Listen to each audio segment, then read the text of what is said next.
بسم اللہ الرحمن الرحیم۔ ایک اہم نقطہ آیا ہے وَيَا قَوْمِ لَا يَجْرِمَنَّكُمْ شِقَاقِي، اور دیکھو اے میری قوم کے لوگو، تمہیں میری دشمنی، میرا ذاتی بغض اس بات پر آمادہ نہ کر دے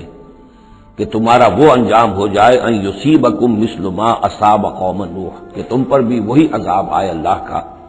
جیسا کہ آیا تھا قوم نوح پر، او قوم ہود، یا جو آیا تھا قوم ہود پر، او قوم صالح، یا جو آیا تھا قوم صالح پر، وما قوم لوط منکم ببعید، اور قوم لوط تو تم سے زیادہ دور بھی نہیں۔ یہ چار جو ہیں قوموں کے اوپر عذاب آ چکا تھا حضرت شعیب علیہ السلام کی قوم پر عذاب آنے سے پہلے، حضرت نوح، حضرت ہود، حضرت صالح، اور جہاں جن شہروں تک حضرت لوط علیہ السلام بھیجے گئے یعنی سدوم اور عامورہ کی بستیاں۔ اور یہ جو بستیاں تھیں دونوں جن پر عذاب آیا ہے، بعید ہونے کا معاملہ ان کا دونوں اعتبار سے ہے، زمانی اعتبار سے بھی، مکانی اعتبار سے بھی۔ جغرافیے میں بھی ہم نے دیکھ لیا کہ خلیج عقبہ کے مشرقی ساحل کے ساتھ جو ہے علاقہ جو ہے یہ تھا کہ جو اصحاب مدین کا ہے، جن میں شعیب بھیجے گئے، ان سے ذرا ہٹ کر مشرق میں جو ہے بحیرہ بردار ہے، اور بحیرہ بردار کے ساحل کے اوپر یہ شہر آباد تھے۔ تو جغرافیائی اور زمینی اعتبار سے بھی فاصلہ نہیں ہے، زمانی اعتبار سے بھی زیادہ فصل نہیں ہے۔ اور اگرچہ بعض لوگوں کا خیال یہ ہے کہ حضرت موسیٰ علیہ السلام جب مدین گئے تھے، مصر سے اپنی جان بچا کر نکلے تھے، تو پھر وہاں جس شیخ کے پاس وہ رہے ہیں اور جس کی بیٹی سے پھر انہوں نے شادی کی ہے، اس کے بارے میں لوگوں نے یہ خیال ظاہر کیا کہ وہ حضرت شعیب تھے۔ مجھے اس سے سختی سے اختلاف ہے، اور مجھے ان لوگوں کی رائے سے اتفاق ہے جو سمجھتے ہیں کہ یہ ممکن ہی نہیں ہے۔ حضرت شعیب کی قوم کے اوپر جو عذاب آ چکا تھا، اس کے بعد جو لوگ بچے کھچے وہاں آباد تھے، ان میں کوئی نیک آدمی تھا کہ جس کے پاس حضرت موسیٰ علیہ السلام کا جانا ہوا ہے۔ لیکن یہ کہ بہرحال اتنا فصل کوئی ہزاروں برس کا نہیں ہے ان کے مابین، سینکڑوں برس کا بھی شاید نہ ہو، قریب کا ہے معاملہ، زمانی اعتبار سے بھی اور زمینی اعتبار سے بھی۔ اب جو نقطہ اس میں اہم ہے وہ یہ ہے کہ بسا اوقات کسی شخص کو کسی داعی حق سے ذاتی پرخاش ہوتی ہے، کوئی ذاتی بغض ہے، کوئی ذاتی دشمنی ہے، کسی سبب سے ہے، اس کے نفسیاتی اسباب ہو سکتے ہیں اور بہت سے اسباب ہو سکتے ہیں، اور صرف ایک ذاتی پرخاش کی وجہ سے وہ اس کی دعوت کو رد کرتا ہے، اس کی مخالفت پر کمر بستہ ہو جاتا ہے، اس کی دشمنی اختیار کرتا ہے۔ نتیجہ کیا ہے؟ اس کا کچھ نہیں بگاڑتا، اپنے آپ کو برباد کر لیتا ہے، اپنی تباہی کو دعوت دیتا ہے۔ تو اے میری قوم کے لوگوں، میری زدم زدہ میں تم کہیں اس انجام سے دو چار نہ ہو جانا، ایسا نہ ہو کہ میرا بغض اور میری عداوت جو ہے وَيَا قَوْمِ لَا يَجْرِمَنَّكُمْ شِقَاقِي أَن يُصِيبَكُم مِّثْلُ مَا أَصَابَ قَوْمَ نُوحٍ أَوْ قَوْمَ هُودٍ أَوْ قَوْمَ صَالِحٍ وَمَا قَوْمُ لُوطٍ مِّنكُم بِبَعِيدٍ وَاسْتَغْفِرُوا رَبَّكُمْ، اور دیکھو استغفار کرو اپنے رب سے، ثُمَّ تُوبُوا إِلَيْهِ، پھر اس کی طرف رجوع کرو، اس کی طرف آگے بڑھو، اس کی اطاعت کرو، اس کی فرمانبرداری کرو۔ ان ربی رحیم ودود، یقیناً میرا رب رحیم بھی ہے، ودود بھی ہے، محبت فرمانے والا ہے۔ قالوا یا شعیب ما نفقہ کثیرا مما تقول، انہوں نے کہا کہ اے شعیب تم جو کچھ کہتے ہو اس کی اکثر بات تو ہماری سمجھ میں نہیں آتی، کیا کہہ رہے ہو تم؟ یعنی یہ کہ ذہنوں کے سانچے اتنے بگڑ گئے ہوتے ہیں کہ سیدھی بات ان میں فٹ بیٹھتی نہیں۔ ما نفقہ کثیرا مما تقول وانا لنراک فینا ضعیفا، ہم تو یہ دیکھ رہے ہیں کہ تم ہمارے اندر کوئی طاقتور آدمی نہیں ہو، کمزور سے آدمی ہو، ہم تو دیکھتے ہیں کہ تمہارے پاس کوئی قوت نہیں ہے۔ ولولا رہتک، اگر نہ ہوتا تمہارا خاندان، لرجمناک، تو ہم تجھے کبھی کا سنسار کر چکے ہوتے۔ اب یہ بات بہت اہم ہے اس وقت، اصل میں یہ جو صورت مکی نازل ہو رہی ہیں، جو حضور کی دعوت اور تحریک جس دور سے گزر رہی تھی اور جو کچھ ہو رہا تھا، وہ اس کا ایک عکس سابقہ انبیاء اور رسل کے حالات میں بھی جو ہے تو وہ اسی دور کی مناسبت سے وہی باتیں نمایاں کی جاتی ہیں۔ یعنی جو تکرار ہوئی ہے ان رسولوں کے حالات کی، وہ تکرار محض نہیں ہے، بلکہ ہر جگہ پر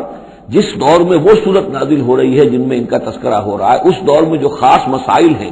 کہ جو درپیش ہیں محمد رسول اللہ صلی اللہ علیہ وسلم اور آپ کے صحابہ کو، تو ان کے مناسبت سے جو ہدایت ہے، دل جوئی ہے، مسلمانوں کے لیے رہنمائی ہے، وہ حصہ ان رسولوں کی تعلیمات اور تاریخ کا بیان کیا جاتا ہے۔ اب یہاں مکے میں بھی شکل یہ ہو چکی تھی کہ بقیہ سب قریش جو ہیں وہ حضور کے خلاف جو ہے سخت غیظ اور غضب کے اندر مبتلا تھے، لیکن چونکہ حضور کے چچا ابو طالب یہ خاندان بنی ہاشم کے سردار تھے اور انہیں ذاتی محبت تھی، وہ چاہے ایمان نہیں لائے حضور پر صلی اللہ علیہ وسلم، لیکن ذاتی محبت انہیں اتنی تھی کہ انہوں نے آخری وقت تک سپورٹ کیا ہے۔ اور قبائلی زندگی میں یہ ہوتا ہے کہ اگر کہیں کسی ایک خاندان کے کسی فرد کے اوپر کوئی ہاتھ اٹھایا جائے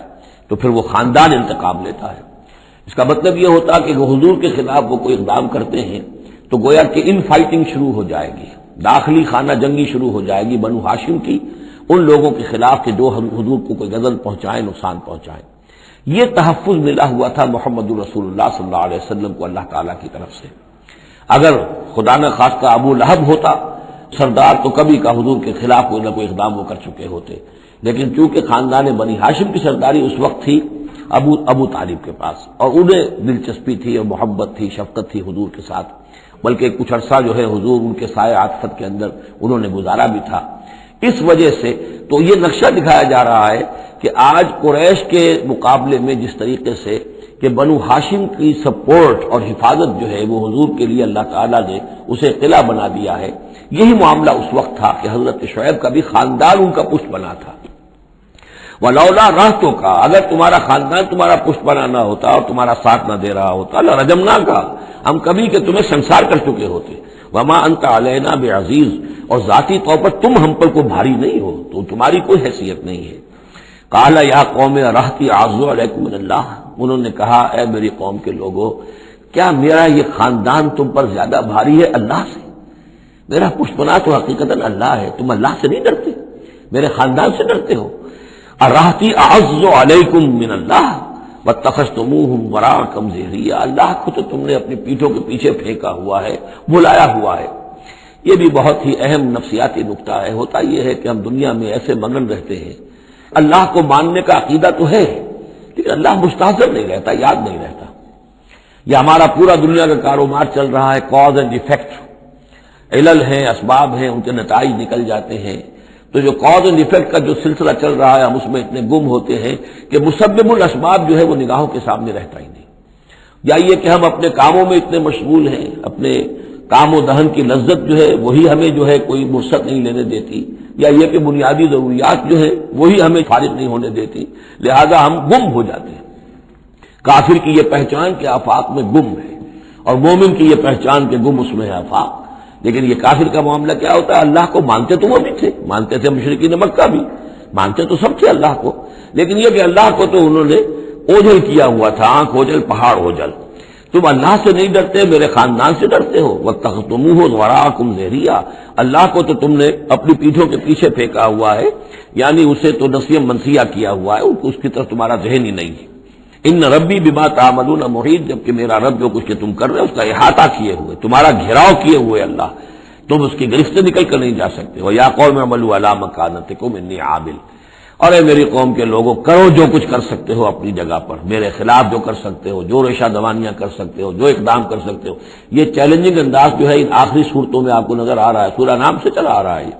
اس لیے کہ وہ کشاکش جو تھی حق و باطل کی وہ اس انتہا کو پہنچ چکی تھی کہ اب حضور صلی اللہ علیہ وسلم کی طبیعت کے اندر بھی وہ بیزاری پیدا ہو چکی تھی۔ اب جو کچھ تم کر سکتے ہو کر لو، انی عامل، اپنا سا جو میں کر سکتا ہوں میں کر رہا ہوں، جو کوشش مجھ سے بن آ رہی ہے میں کر رہا ہوں۔ سوف تعلمون، ان قریب تم جان لو گے، من یاتی ہے عذاب یخزی ہے، کون ہے وہ جس پر وہ عذاب آئے گا جو اسے رسوا کر دے گا، ومن ہوا کاذب، اور کون ہے وہ جو جھوٹا ہے، میں جھوٹا ہوں یا تم جھوٹے ہو۔ وارتقبوا انی معکم رقیب، تاکتے رہو، انتظار کرو، میں بھی تمہارے ساتھ اب تاک رہا ہوں، منتظر ہوں۔ ولما جاء امرنا، جب ہمارا حکم آ گیا، نجینا شعیبا، ہم نے نجات دے دی شعیب کو، والذین آمنوا معه، اور ان کو کہ جو اس کے ساتھ ایمان لائے تھے، برحمت منا، اپنی جانب سے رحمت کے ذریعے، واخذت الذین ظلموا الصیحۃ، اور جو یہ ظالم تھے، گناہ گار تھے، مشرک تھے اور کافر تھے، انہیں آ پکڑا ایک بہت بڑی کڑک نے، فاصبحوا فی دیارہم جاثمین، تو وہ اپنے اپنے گھروں میں اور اپنے ولاز میں اور اپنی کوٹھیوں میں، اپنی حویلیوں میں اوندھے پڑے رہ گئے۔ کأن لم یغنوا فیہا، ایسے ہو گئے جیسے وہ کہیں آباد تھے ہی نہیں۔ الا بعدا لمدین، آگاہ ہو جاؤ، پھٹکار ہے مدین پر، کما بعدت ثمود، جیسے کہ ثمود پر پھٹکار ہوئی۔ وَلَقَدْ أَرْسَلْنَا مُوسَىٰ بِآيَاتِنَا، میں نے عرض کیا تھا کہ اس سورہ مبارکہ میں حضرت موسیٰ کا بس ذکر آئے گا تھوڑا سا جو آ رہا ہے اب، ورنہ یہ 6 رکوع ختم ہوئے انبیاء و رسل کے، ان میں سے 2 رکوع جو تھے وہ حضرت نوح علیہ السلام کے حالات پر مشتمل تھے، اور باقی سب کے لیے ایک ایک رکوع آیا ہے۔ وَلَقَدْ أَرْسَلْنَا مُوسَىٰ بِآيَاتِنَا وَسُلْطَانٍ مُّبِينٍ إِلَىٰ فِرْعَوْنَ وَمَلَئِهِ، اور ہم نے بھیجا موسیٰ کو اپنی آیات کے ساتھ اور واضح سند دے کر فرعون اور اس کے سرداروں کے پاس، فاتبعوا امر فرعون،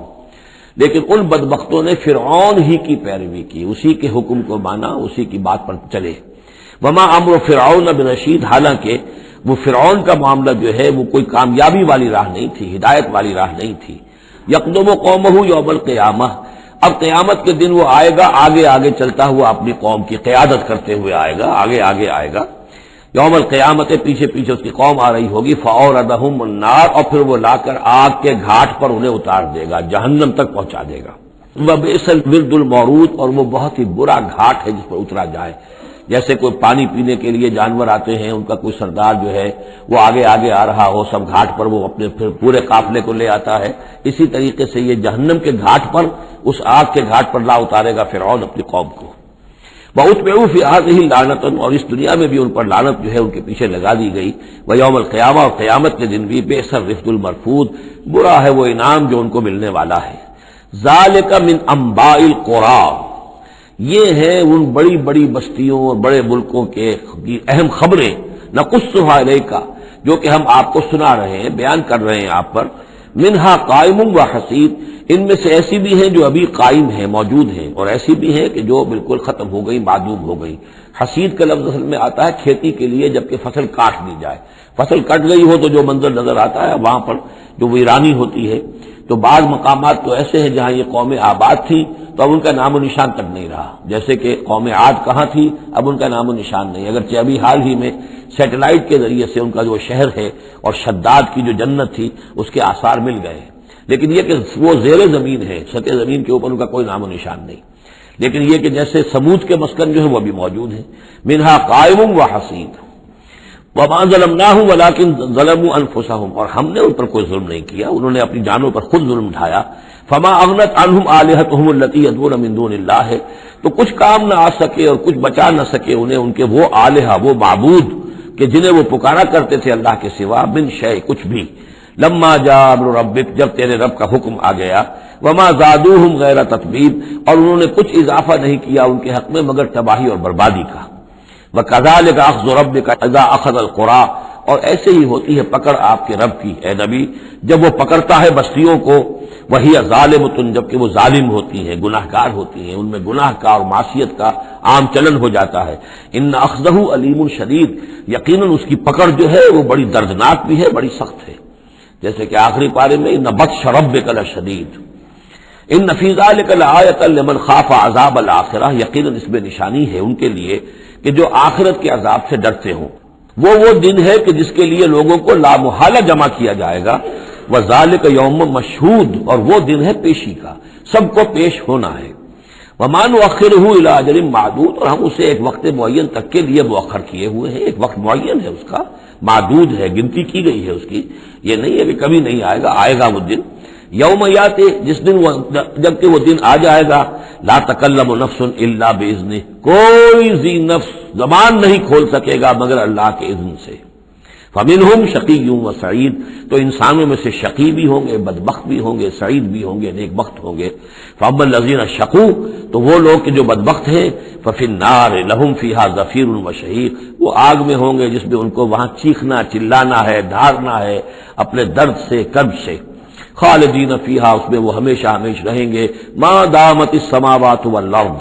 جب تک کہ رہے آسمان اور زمین، الا ما شاء ربک، سوائے اس کے کہ جو چاہے تیرا رب۔ یہ ذرا مشکلات القرآن میں سے یہ مقام ہے،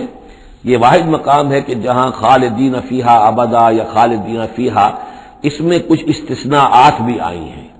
کہ کب تک یہ رہے گا، جہنم کب تک رہے گی، ما دامت السماوات والارض، جب تک آسمان اور زمین رہے۔ اب اس سے مراد ابدیت بھی ہو سکتی ہے، اور اس میں کوئی اشارہ بھی ہو سکتا ہے کہ شاید کبھی کوئی وقت آئے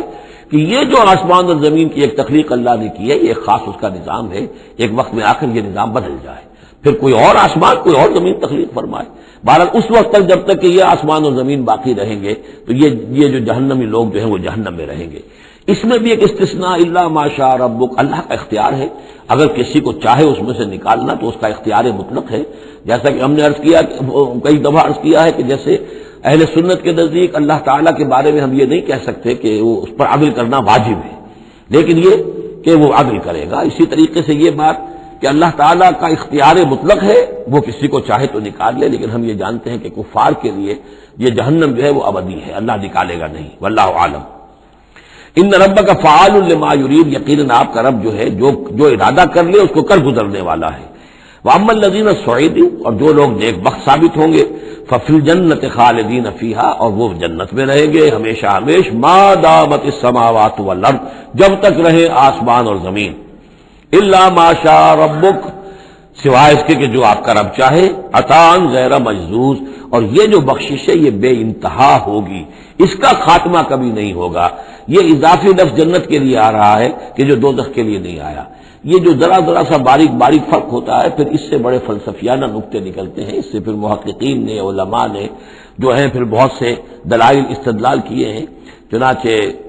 حافظ ابن تیمیہ رحمہ اللہ اور شیخ ابن عربی دونوں کی ایک رائے ہے جو اہل سنت کا جو عام اجماعی عقیدہ ہے اس سے مختلف ہے۔